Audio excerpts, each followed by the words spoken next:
Guys अगर आप option trader हो 10 या 11 मिनट का वीडियो पूरा देख लेना। लाइफ में पीछे मुड़ के देखने की जरूरत नहीं पड़ेगी। मैं आपके साथ में लाइव प्रूफ भी शेयर करूंगा। ये फॉर्मूला पिछले 5 साल से फेल नहीं हुआ है। एक रिक्वेस्ट है, हाइप जरूर करना, वीडियो को लाइक शेयर सब्सक्राइब जरूर करना, जुड़ो साथ में। सो जय माता दी, लेट्स स्टार्ट। हेलो दोस्तों, welcome back at formula based traders 2.0। अगर आप ऑप्शन ट्रेडिंग करते हो, 3 चीजें आपको हमेशा याद रखनी है, लाइफ में बहुत काम आएंगी। पहला, अगर बाजार फर्स्ट 15 मिनट के ब्रेकआउट के बाद में अपसाइड में सस्टेन करता है, मार्केट में अपसाइड के मूव के चांसेस रहते हैं। और आज के लिए हमने जो डिस्कशन किया था उसके बिहाफ पे आपने देखा होगा, कल का लाइव सेशन जरूर देखना, या कल का जो हमने वीडियो अपलोड किया था शाम के टाइम पे, उसको जरूर देखना कि अपसाइड के लिए बाजार में ड्यू कर रखा है लेवल, वो है 25,360 से लेके 355 के बीच में। बाजार ने इसी रेंज में आके रेजिस्टेंस क्यों ली और यहां से ही ऑलमोस्ट 125 पॉइंट का डाउनसाइड के लिए फॉल क्यों दिखाया, और उसके बाद में मार्केट यहां पे क्लोज क्यों करिए, इसका एग्जांपल समझाया था। क्या रीजन था इसका? ये पर्टिकुलर लेवल आ सकता है, इसके ऊपर सस्टेन करेगा, तभी हम अपसाइड के लिए सोचेंगे। सो गाइस, ये आपने हमेशा ध्यान रखना है। अगर बाजार मान लिया कि फर्स्ट 15 मिनट के ऊपर क्लोज कर रहा है प्रीवियस डे के हिसाब से, तो हमने क्या देखा था, 207 पॉइंट की ये कैंडल थी। ये जो ग्रीन कैंडल है 15 मिनट के चार्ट पे, बाजार ने कोशिश करी थी क्लोज होने की, 25,225 पे वैसे क्लोज किया था और 177 के आसपास सेटलमेंट के बाद का क्लोज था।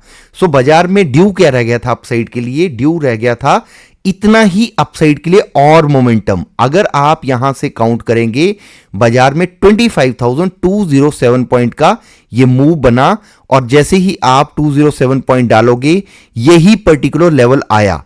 सो गाइस, ये मैं आपको बहुत बारी सिखा चुका हूं। ये सिर्फ और सिर्फ अगर आप ऑप्शन ट्रेडिंग करते हो, लाइफ टाइम याद रखना चाहिए। अब जैसे कल की बात करें मार्केट के लिए, मार्केट ने क्या करा, आज फर्स्ट 15 मिनट के ऑलमोस्ट टॉप पे जाके क्लोज होने की कोशिश कर रहा है बाजार। अगर इसके ऊपर सस्टेन होगा बाजार, तो आप अपने लिए नेक्स्ट लेवल ऐसे निकाल सकते हो कि इस 15 मिनट के ऊपर, यानी कि 25,355 के ऊपर अगर मार्केट सस्टेन होता है, तो 145 पॉइंट का और मोमेंटम टूवर्ड्स अपसाइड बन सकता है। आपका सबसे इंपॉर्टेंट लेवल निकल के आ जाएगा, जिस एरिया के आसपास से आप कोई स्कैल्प प्लान करते हो, रिवर्सल ट्रेड प्लान करते हो, या वहां के लिए आप टारगेट अज्यूम कर सकते हो, वो क्या आता है 25,520 के आसपास। अब मैं आपको सेम चीज को एग्जांपल के साथ में दिखाता हूं। यहां पे ये अगर आप देखेंगे चार्ट पे, निफ्टी के चार्ट पे, जो मैक्सिमम स्टॉप लॉसेस अवेलेबल हैं वो आपको 520 515 के आसपास ही दिख रहे हैं। इसका रीजन क्या है कि कहीं ना कहीं जो चीजों को आप फॉलो करते हो, जिन चीजों को और जिन स्ट्रेटजी को आप फॉलो करते हो ट्रेडिंग के लिए, कहीं ना कहीं बड़े प्लेयर्स भी जो टारगेट अज्यूम करते हैं कि मार्केट अगर इसको ब्रेक करेगी तो कहां तक जा सकती है, वो कहीं ना कहीं इसी फॉर्मूला पे यूज करते होंगे। तभी हमारा पर्टिकुलर लेवल जो अपसाइड के लिए नेक्स्ट रेजिस्टेंस बनेगा, वो इस एरिया के आसपास आ सकता है। अगर हम फॉल की बात करें कि मान लिया, लेट्स सपोज दैट फॉल का सिनेरियो बनता है, हम डाउन साइड के लिए ट्रेड अज्यूम करते और मार्केट क्लोज हो जाती 25,225 के नीचे, तो हमारे लिए क्या पेंडिंग होता कि बाजार इस रेंज के ब्रेकआउट के नीचे क्लोज कर रहा है, तो हम अज्यूम करते लोअर साइड में एटलीस्ट छोटे टारगेट के लिए 50% पॉइंट और कंप्लीट टारगेट के लिए 145 पॉइंट। जैसे ही आप 145 पॉइंट यहां से काउंट करेंगे, आपके पास में 25,080 के आसपास का लेवल आता है। जो कौन सा लेवल है? वो है 25,025 के जस्ट अराउंड का लेवल। जरूरी नहीं है कि मार्केट एग्जैक्ट नंबर पे जाके ही रुके, 10-20 पॉइंट का बफर ले सकता है ऊपर नीचे, बट आप अपने हिसाब से वैसे ट्रेड प्लान कर सकते हो और इस हिसाब से अपने टारगेट अज्यूम कर सकते हो। फर्स्ट निकल के आता है 25,125 के आसपास, वैसा ही ब्रेक करता है 25,080 के आसपास। ये गाइस बहुत इंपॉर्टेंट है आपके लिए, इंपॉर्टेंट लेवल। और जिसके हिसाब से अब अगर आप ऑप्शन सेलर हो या फ्यूचर में ट्रेड करते हो, आप अपना ट्रेड प्लान कर सकते हो। इसको बैक टेस्ट करना गाइस, बैक टेस्ट करने के बाद में इसके ऊपर प्रैक्टिस करना, कोई ज़रूरत नहीं है स्ट्रेट फॉरवर्ड मार्केट में अप्लाई करने के लिए। जब आपको इसके ऊपर ट्रस्ट होगा, कंफर्मेशन मिलेगी, तब जाके आप प्लान करना। दूसरा रीज़न आपके लिए सबसे ज़रूरी क्या है, अगर आप ऑप्शन ट्रेडिंग करते हो, आपको एटलीस्ट शुरू के 5 मिनट वेट करना चाहिए किसी भी ट्रेड को प्लान करने से पहले, राइट। 5 से 7 मिनट अगर आप वेट करते हो, आपको मार्केट की डायरेक्शन मिल जाती है कि आपको किस एरिया में ट्रेड करना चाहिए, करना है या नहीं करना है, वो क्लियर हो जाता है।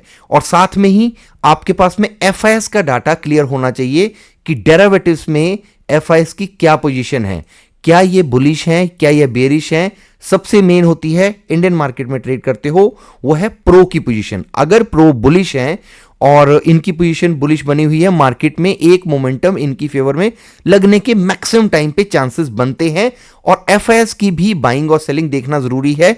इसको काउंट कैसे करते हैं, प्रीवियस डे का डाटा प्लस मार्केट का हिस्टोरिकल मूव क्या बना हुआ है, प्लस इनका अगर बेरिश अटेम्प्ट करके गए हैं, ऑप्शन बाइंग करके गए हैं, ऑप्शन सेलिंग करके गए हैं।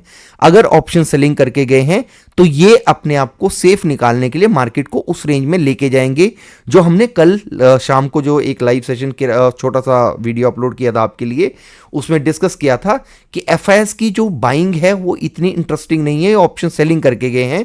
सो बाजार इसलिए थोड़ा सा रुक सकता है, लोअर लेवल पे आने की कोशिश कर सकता है। जो आपने देखा होगा कि ये 190 तक आने की कोशिश करी, अगर ब्रेक भी करता 63 एमए के आसपास से, तो हो सकता था 60-70 पॉइंट और फॉल करता। तीसरा सबसे जरूरी वेपन है जो आपके लिए वो रखना चाहिए, वो है मार्केट मूड इंडेक्स। अगर आप ऑप्शन ट्रेडिंग करते हो, मार्केट मूड इंडेक्स को एक स्विंग ट्रेड प्लान करने के लिए जरूर रडार पे रखा करो, क्योंकि हमने आपके साथ डिस्कस किया था जब 24,980 के आसपास मार्केट ने डिप लगाया था कि ये मार्केट मूड इंडेक्स बहुत एक्सट्रीम फियर में चल रहा है। अगर एक्सट्रीम फियर में है, रिवर्सल आने के चांसेस भी उतने ही एग्रेसिव रहते हैं। ये आता है यूज में जब आप कोई स्विंग ट्रेड प्लान करते हो उस सिनेरियो में। और साथ में ही जो मैं आप सबको, जितने भी पुराने लोग हैं उनको सिखा चुका हूं, पता है एक चीज सबसे जरूरी याद रखना, अगर आपका बाजार मान लिया डे के टाइम फ्रेम पे आप देखते हो और उसके बाद में बाजार कंटिन्यू फॉल कर रहा है, फॉल करने के बाद में एक दिन आके मार्केट प्रीवियस डे के हाई के ऊपर गैप अप हो जाता है, डजंट मैटर ये गैप अप 5 पॉइंट का था या 15 पॉइंट का था, उसके बाद में आपके लिए बाई ऑन डिप एक्टिव होता है 4 डेज के लिए। गाइज ये फॉर्मूला के ऊपर आप 2.5 साल से देख रहे होंगे, 2.5 साल से आपने देखा है impact of gap up gap down में क्या होता है। अगर मार्केट लोअर ट्रेंड में चल रहा है और सडनली मार्केट प्रीवियस डे के हाई के ऊपर ओपन हो जाता है, जिसको आप कह सकते हो कि हायर हाई में ओपन हो रहा है मार्केट, उसके बाद में नेक्स्ट 4 डेज के लिए मार्केट हर डिप में बाइंग प्लान कर सकता है, उसके चांसेस रहते हैं। अगर बीच में कोई छुट्टी आती है, जैसे लेट्स सपोज दैट ये आज से एक्टिव हुआ वेडनेसडे से, तो वेडनेसडे, थर्सडे, फ्राइडे, जैसे मैं वीडियो आज रिकॉर्ड कर रहा हूं, आज है 28 जनवरी। सो अगर बाजार मान लिया कि वेडनेसडे को मार्केट गैप अप ओपन हुआ, 28 है तो 29 और 30, 31 को सैटरडे है और फर्स्ट को बजट है संडे को, तो हम काउंट करेंगे फ्राइडे तक के लिए मार्केट का इंपैक्ट रहेगा बाई ऑन डिप का। मार्केट में डिप आएगी तो बाइंग का प्लान हो सकता है। मैं डेट के साथ इसलिए बोल रहा हूं कि अगर आप इस वीडियो को बाद में भी देखते हो, शायद आपके लिए वैल्यू ऐड करे और आप इस सिनेरियो को ध्यान में रखें। ये गाइस विदाउट, मैंने कोई इंडिकेटर के बारे में डिस्कस नहीं किया, मैंने यहां पे किसी फैंसी शॉर्टकट टूल का यूज नहीं किया, मैं आपके साथ में चार्ट का स्ट्रक्चर, चार्ट का बिहेवियर, उसके हिसाब से हम बात कर रहे हैं। और सेम चीज अप्लाई होती है अगर बाजार अप ट्रेंड में है, कंटिन्यू अप रेंज में चल रहा है और एक दिन मार्केट गैप डाउन हो जाता है प्रीवियस डे के नीचे, सो उसके बाद में नेक्स्ट 4 डेज के लिए मार्केट चला जाता है सेल ऑन राइज पे, राइट। ये आपके सामने एग्जांपल है, बाजार ने इस दिन गैप डाउन किया, उसके बाद में सेल ऑन राइज, राइज आया, सेल आया, सेल एग्रेसिव आया, उसके बाद में मार्केट सस्टेन हुई। उसके बाद में मार्केट में ये नहीं है कि आप इसको फिर तो चाहे 10 दिन गिरती रहे, 20 दिन गिरती रहे, उससे मतलब नहीं है, पर हम 4 डेज के लिए ऐसे काउंट कर सकते हैं। और अगर आप देखेंगे इस लो के ब्रेक करने के बाद में भी बाजार ने ऑलमोस्ट 2.38% का फॉल किया था, राइट। सो अगर बाजार में ये पैटर्न बना है, मान लिया आज एक्टिव हुआ है, ये आपके लिए बहुत अच्छी स्टडी होगी। अगर आपको नेक्स्ट 4 डेज के लिए इस रेंज से, लेट्स सपोज दैट इस रेंज से लेके इसके ब्रेकआउट के बाद में अपसाइड में 25,700 730 तक आने की कोशिश करता है। तो क्योंकि हमारे पास 3 ही दिन है तो हो सकता है इतनी कोशिश करे बाजार। तो इसको एज एग्जांपल लेना गाइस, बैक टेस्ट करना, उसके बाद में ही प्लान करना। शायद आपने ये सब चीजें हमारे लाइव सेशंस में भी ऑब्जर्व करी होंगी, फायदा उठाया होगा, आई होप सो। ये गाइस एक चैनल है एफवीटी वेल्थ वेव, जहां पे हम मॉर्निंग में लाइव आते हैं 1 घंटे के लिए। इस चैनल पे हम मार्केट में क्या आज हम अपसाइड के लिए प्लान करेंगे या डाउन साइड के लिए प्लान करेंगे, एक डायरेक्शनल मूव के लिए डिस्कस करते हैं एज पर आर स्टडी, जो मैं आपको सिखाने की कोशिश करता हूं हमेशा।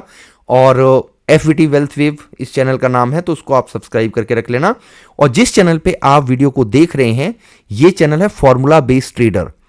गाइस इस चैनल पे मास्टर गाइड सीरीज एक प्लेलिस्ट है, उसको वॉच करना बहुत जरूरी है।